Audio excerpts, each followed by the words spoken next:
Ке дочека ли Македонија некој функционер да не го користи службеното возило за одење и враќање од работа? Во Европа е пракса политичарите да дадат пример за заштеда на гориво, па некои одат на работа со велосипед, тротинет, сопствен автомобил или пак користат јавен превоз. Во Македонија барем засега ваков случај нема. Пред неколку години имаше обид од еден поранешен функционер да пристигне на работното место со велосипед, но се остана на тоа.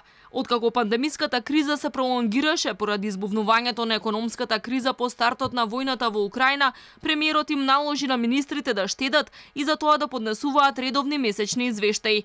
До денес јавноста нема детални информации кој колку заштедил на авионски билети, трошоци за гориво или транспорт. Наладката за отчетност на владата која треба да даде увид во трошењата на министрите, податоците одамна не се ажурирани, па последни за споредба се трошоците од 2019 година. Со ребалансот на буџетот требаше да се скратат и 200 милиони евра од парите за мебел, автомобили, но и од други непродуктивни трошоци. Планирано е патните и дневни расходи кои првично изнесувале над 11 милиони евра да се зголемат на 14,7 милиони евра. Сумата за купување на возила пак требало да се намали од 5,5 милиони на 3,7 милиони евра. Изминатите години неретки беа случаите на купување луксузни возила и набавка на скап мебел за потребите на државните органи и агенции. Со прекројувањето на државната каса, голем дел од министерствата се обврзаа да ги скратат патните трошоци. Сепак, дел од нив не го направија тоа, како Министерството за политички систем и Агенцијата за странски инвестиции, додека некои дури и ги зголемија овие ставки.